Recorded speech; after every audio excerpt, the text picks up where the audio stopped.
नमस्कार, मैं हूं आपके साथ शिरीन और वक्त हो गया है आपके पसंदीदा शो घंटी बजाओ का। दावा किया गया कि अल कायदा और इस्लामिक स्टेट के आकाओं को निपटाकर दुनिया सुरक्षित हो गई, लेकिन हालात बदले नहीं हैं। आतंकी संगठन दुनिया भर में कहर ढा रहे हैं। सोमालिया की राजधानी मोगादिशु में मुंबई के 26/11 जैसा हमला किया गया।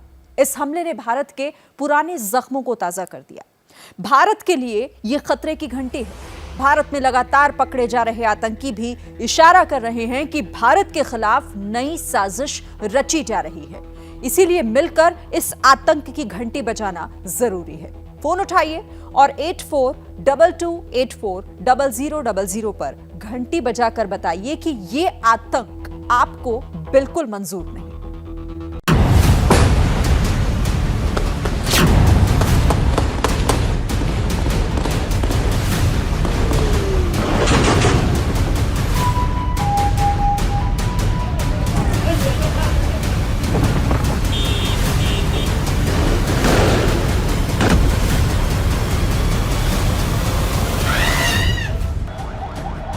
गोलियों की आवाज चेतावनी है। बम के धमाके संदेश हैं।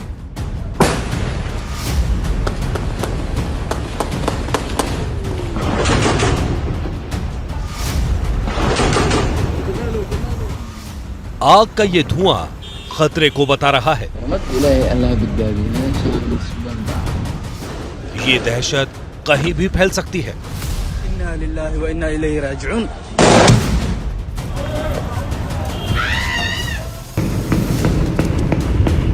वैसे तो ये तस्वीरें भारत से करीब 4000 किलोमीटर दूर पूर्वी अफ्रीकी देश सोमालिया की हैं, जहां मुंबई के 26/11 के हमले की कहानी हूबहू दोहराई गई।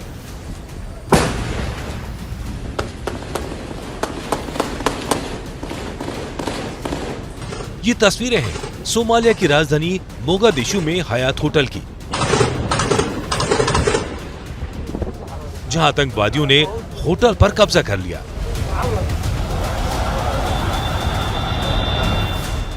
होटल में खून खराबा किया, मौजूद लोगों को बंधक बना लिया। अंदर आतंकी खून खराबा कर रहे थे तो बाहर से सिर्फ यही तस्वीरें दिखाई दे रही थी।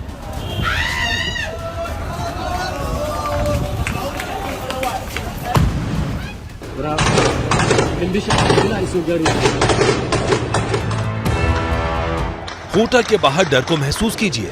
लोग जान बचाने के लिए भाग रहे हैं।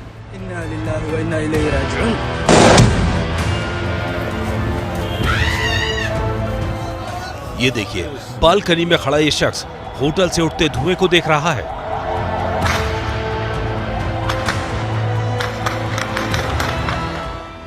दौड़ती हुई एम्बुलेंस घटना की भयावहता को दिखा रही है। रिपोर्ट्स के मुताबिक आतंकियों ने होटल में दाखिल होने के लिए 2 कार धमाकों को अंजाम दिया। पहला धमाका किया गया होटल के सुरक्षा बैरियर पर और दूसरा किया गया होटल के गेट पर। इस तरह से आतंकियों ने अपना रास्ता साफ किया और सोमालिया की राजधानी मोगादिशु के होटल में दाखिल हो गए।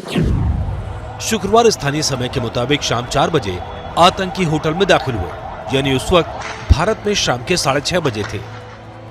आतंकियों के दाखिल होने के बाद से होटल से गोलीबारी और धमाकों की तस्वीरें सामने आती रहीं।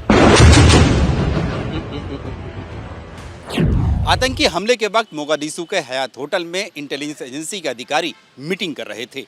मोगादिशु के सबसे बड़े होटलों में हयात होटल का नाम शुमार है। बिजनेसमैन, राजनेता और सरकार के बड़े अधिकारियों का ये एक पसंदीदा ठिकाना है और यही वजह है कि आतंकियों ने हयात होटल को ही हमला करने के लिए चुना। करीब 13 घंटे तक चले ऑपरेशन के बाद सुरक्षा बलों को कामयाबी मिली और होटल हयात को आतंकियों के कब्जे से आजाद करा लिया गया।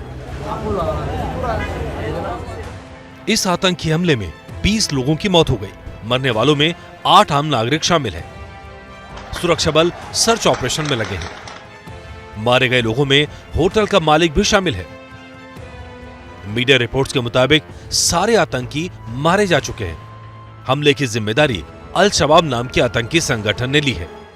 ये आतंकी हमला खतरनाक इसलिए है क्योंकि अल शबाब अल-कायदा से जुड़ा आतंकी संगठन है जो सोमालिया में सरकार गिराने के लिए आतंक का सहारा ले रहा है।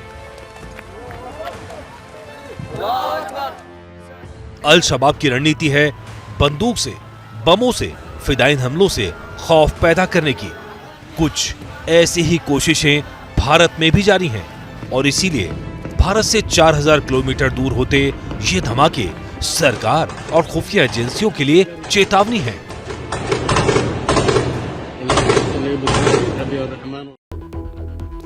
अल-कायदा के आतंकी संगठन अल-शबाब ने मुंबई जैसे हमले को अंजाम देकर सोमालिया को दहला दिया है।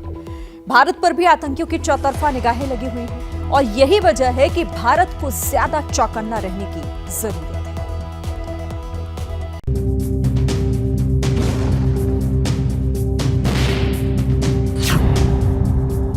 सोमालिया में मोगादिशु के होटल हयात में जो हुआ उसने भारत को मुंबई धमाकों की याद दिला दी।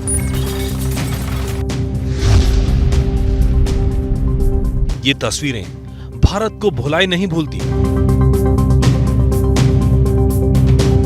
पाकिस्तान से आए आतंकियों ने बंदूकों, धमाकों और खौफ के जरिए हिंदुस्तान को झुकाने की कोशिश की थी।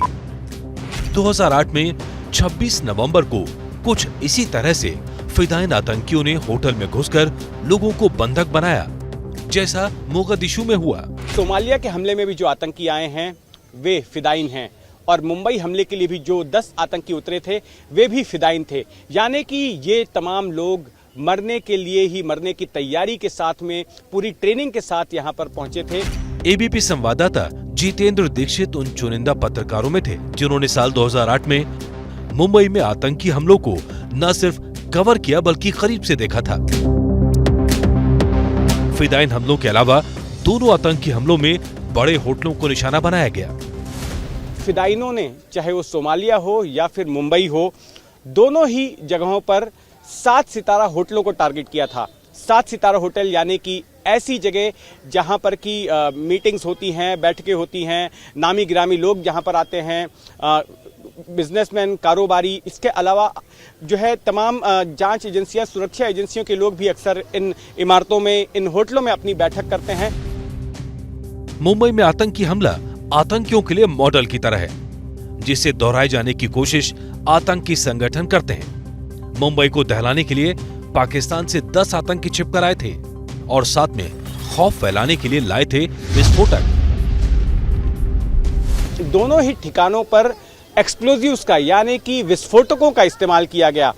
आप सोमालिया की तस्वीरों में देख रहे होंगे कि लगातार जो है धमाके की आवाजें आ रही हैं, आग की लपटें उठती दिखाई दे रही हैं। यहाँ पर ताज में भी कुछ ऐसा ही हुआ था। जो 4 आतंकी इस ताज होटल के भीतर घुसे थे, उन्होंने होटल की कई मंजिलों को आग लगा दी थी और खास करके गुंबद के पास में उन्होंने एक धमाका भी किया था, उनके पास विस्फोटक था। इसके अलावा जो चौथी समानता मैं देखता हूं वो ये है कि आतंकी जो है अपने साथ बड़े पैमाने पर कारतूस, गोला बारूद लेकर आए थे, एम्यूनिशन लेकर आए थे ताकि इस अटैक को लंबा खींचा जा सके। मोगादिशु में उस वक्त हमला किया गया जब वहां बैठक चल रही थी। कुछ इसी तरह मुंबई में हाई प्रोफाइल लोगों से भरे रहने वाले होटलों को टारगेट किया गया। पुलिस अधिकारी भी निशाने पर थे। दोनों ही ठिकानों पर, सोमालिया में भी और मुंबई में भी, वरिष्ठ पुलिस अधिकारियों को टारगेट किया गया। सोमालिया में जो खबर आ रही है कि कई वरिष्ठ पुलिस अधिकारी भी जो है वो घायल हुए हैं। मुंबई के हमलों में भी महाराष्ट्र एटीएस के प्रमुख हेमंत करकरे वे मारे गए थे। उसके अलावा कई और भी आला अधिकारी मारे गए थे। इसके अलावा आतंकियों ने लोगों को बंधक बनाने की रणनीति अपनाई ताकि सुरक्षा बल तेजी से आगे न बढ़ सके। लेकिन सबसे बड़ी बात यह कि पूरी रणनीति लंबी प्लानिंग के बाद बनाई गई। ये समानता दिखाना इसलिए जरूरी है क्योंकि आतंक के सोचने का तरीका एक सा है, खासकर तब जब उनके मकसद एक हो, खौफ फैलाना। तो जो मोगादिशु के अंदर हुआ और जो भारत के अंदर मुंबई में किसी टाइम में हुआ था, बिल्कुल एक सी ही स्ट्रेटजी है, इसमें कोई दो राय नहीं है। लेकिन ये भी बात सही है कि ये एक दूसरे से प्रेरणा भी लेते हैं, क्योंकि यही मॉडल अलग अलग जगह पर जब हम देखते हैं तो इससे यही अर्थ निकलता है कि ये एक दूसरे से प्रेरणा लेते हैं, एक दूसरे से आइडियाज़ लेकर और अपने आतंक को फैलाते हैं। उस पर अलकायदा की दिलचस्पी पिछले कुछ वक्त में भारत में बढ़ी है। अलकायदा से जुड़े लोग भारत के खिलाफ दुष्प्रचार कर रहे हैं। भारत में अलकायदा की मशीनरी जमाने की कोशिशें की जा रही हैं। भारत में किसी बड़ी वारदात को अंजाम देने की साजिश है। मई में राष्ट्रीय जांच एजेंसी एनआईए ने बारपेटा में छापेमारी की थी। असम में अलकायदा का एक स्लीपर सेल सक्रिय था, जिसका नेतृत्व एक बांग्लादेशी कर रहा था। जांच में सामने आया, नॉर्थ ईस्ट के राज्यों पर अलकायदा की नजर है। भारत के लिए चिंता की बात यह भी है कि भारत पर आतंकी हमला करने के लिए चौतरफा साजिश हो रही है। अलकायदा, आईएसआई, जैश और हिजबुल जैसे आतंकी संगठन और आईएसआईएस। पाकिस्तानी खुफिया एजेंसी आईएसआई ने आतंक फैलाने के लिए आतंकी संगठनों का गठजोड़ करा दिया है, जिसके बाद हाइब्रिड आतंकियों के जरिए ये संगठन वारदात को अंजाम दे रहे हैं। जैसा पिछले दिनों कश्मीर में कश्मीरी पंडित की हत्या में देखा गया। पाकिस्तान से ही सोशल मीडिया से लगातार युवाओं को उकसाया जा रहा है, जैसा यूपी के सहारनपुर के नदीम केस में सामने आया। जांच में ऐसे 3 लोग पकड़े गए जो पाकिस्तान के उकसावे पर भारत में आतंक की साजिश करने के मंसूबे पाले बैठे थे। 6 अगस्त को एनआईए ने मोहसिन अहमद को धर दबोचा, जो आतंकी संगठन आईएसआईएस का सक्रिय सदस्य है। जांच में सामने आया, मोहसिन के तार कई राज्यों में फैले हैं। देखिए, चाहे अलकायदा हो, चाहे आईएसआई हो, पाकिस्तान के बाकी आतंकवादी संगठन हो, ये इसी फिराक में लगे रहते हैं कि भारत के अंदर किस तरीके से अस्थिरता पैदा की जाए, क्योंकि वो भारत से और किसी और तरीके से कंपटीशन नहीं जीत सकते, वो किसी और तरीके से हमसे आगे नहीं जा सकते। तो एक ही उनको एक विकल्प नज़र आता है, वो है आतंकवाद फैलाकर, मासूमों की जान लेकर आपका मनोबल गिराना। यानी पाकिस्तान में बैठे आतंकी संगठन, खुद पाकिस्तान सरकार, उस पर खतरनाक अलकायदा और इस्लामिक स्टेट जैसे आतंकी संगठन भारत में आतंकी हरकत करने के मंसूबे पाले हैं और इनसे निपटने के लिए तैयारी और भी जरूरी है। मुंबई से संवाददाता जितेंद्र दीक्षित की रिपोर्ट।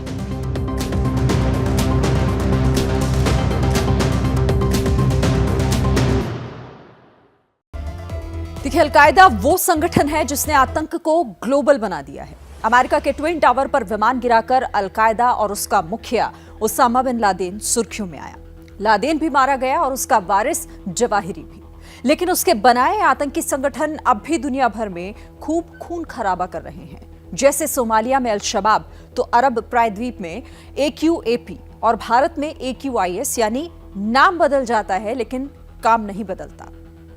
अगस्त 2022, ये हैं वो तस्वीरें जब अमेरिका ने ड्रोन हमले में अलकायदा के मुखिया अल जवाहिरी को मार गिराया। 19 अगस्त 2022, अलकायदा से जुड़े अल शबाब ने सोमालिया में आतंकी हमले को अंजाम दिया। अक्टूबर 2019, अमेरिका ने इस्लामिक स्टेट के सरगना अबू अल बकर बगदादी को मार गिराया। जून 2022, इस्लामिक स्टेट के लड़ाकों की तर्ज पर उदयपुर में कन्हैया लाल के मर्डर को अंजाम दिया गया। यानी मुखिया बेशक खत्म हो गया हो, लेकिन आतंक फैलाने वाले जिंदा हैं। वो सोच फैल गई है। इस सोच के जिंदा रहने की वजह है अपने स्वार्थ के लिए आतंक को समर्थन देने वाले भी कम नहीं है। पिछले कुछ दिनों में आतंक के बड़े बड़े चेहरे खत्म कर दिए गए। Al Zawahiri, Umar Khurasani, Rahimullah Haqqani. फिर भी आतंकवाद की घटनाएं कम नहीं हो रही। अफगानिस्तान में आए दिन ब्लास्ट हो रहे हैं, सोमालिया में हमला हो रहा है, भारत में आतंकवादी पकड़े जा रहे हैं, ड्रोन के द्वारा हथियार गिराए जा रहे हैं, कश्मीर में एनकाउंटर हो रहे हैं। ये एक ऐसा जहर है जो पूरी दुनिया में फैल गया है और इसको ख़त्म करने का तरीका सिर्फ एक है कि सभी देश मिलकर आतंकवाद के खिलाफ लड़ाई लड़ें। अलकायदा वो पहला संगठन है जिसने आतंक को दुनिया भर में फैला दिया। इसकी स्थापना ओसामा बिन लादेन और अब्दुल्ला आजम ने 1988 में की थी। एक वक्त में ये संगठन अफगानिस्तान में सोवियत सेना को भगाने के लिए बना, लेकिन जल्दी इसने हथियारों के दम पर दुनिया में पहचान बना ली। मीडिया रिपोर्ट्स के मुताबिक अलकायदा के पास 20,000 से ज्यादा लड़ाके हैं। ये संगठन 60-65 देशों में फैला है। अलकायदा के पास 1500 करोड़ रुपयों का फंड है। अलकायदा अब भी दूसरे देशों में आतंक फैलाता है। ये जो संगठनों की बात हो रही है, इनके पीछे कहीं ना कहीं स्टेट स्पॉन्सरशिप है। तो जब हम बात आतंकवादी चेहरा का करते हैं तो दरअसल हम ये भूल जाते हैं कि इसके पीछे एक बहुत बड़ा तंत्र है, जिसके पीछे कहीं ना कोई स्टेट का इस्टेब्लिशमेंट समर्थन में खड़ा हुआ है। इसीलिए चेहरा चले जाता है लेकिन आतंकवाद चलते रहता है। दुनिया आतंक से परेशान है। हर साल आतंकी दुनिया में औसतन 24,000 लोगों की जान ले रहे हैं। मिडिल ईस्ट, अफ्रीका और दक्षिण एशिया में आतंक सबसे ज्यादा फैला है। इसके लिए वहाबी विचारधारा फैलने को जिम्मेदार माना जा रहा है। सऊदी अरब को वहाबी विचारधारा का केंद्र माना जाता है। यही वजह है साल दर साल एक से बढ़कर एक कट्टरवादी संगठन पैदा हो रहे हैं, जैसे अलकायदा की गोद से निकला ISIS और अब अल-शबाब। अलकायदा और ISIS दोनों अलग अलग संगठन हैं, दोनों की सोच अलग है, लेकिन काम सिर्फ एक, वो है दहशतगर्दी, वो है खून की होली खेलना, दुनिया में जगह जगह आतंक फैलाना। बहुत जरूरी है कि दोनों के खिलाफ कार्रवाई की जाए। हालांकि दोनों आपस में लड़ाई है, जिसका कई बार दोनों के ही लीडर मारे जा रहे हैं, पर दुनिया को इकट्ठे होना है इनको खत्म करने के लिए। आतंक की विचारधारा इंटरनेट के जरिए फैल रही है और ऐसे में आतंक अब ग्लोबल बन चुका है। लेकिन इसके बाद भी आतंक से लड़ने के लिए कोई ग्लोबल नीति नहीं है। देश अपने हित के मुताबिक आतंक की परिभाषा गढ़ते हैं और इसीलिए आतंक घटने की बजाय बढ़ रहा है। क्या मजबूरी है मेरी, बताइए। मैं अभी आपको बताती हूँ कि मैंने ओए होए होए होए नमकीन के चटकारे लेते हुए टकटकी मार के डिबेट शो को पॉज रिपीट कर कर के देख रहे हैं जोगिंदर जी। इनकी तरह आप भी देखें अपनी फेवरेट डिबेट्स को रिपीट कर और डाउनलोड कीजिए ABP लाइव ऐप अपने स्मार्ट टीवी पर।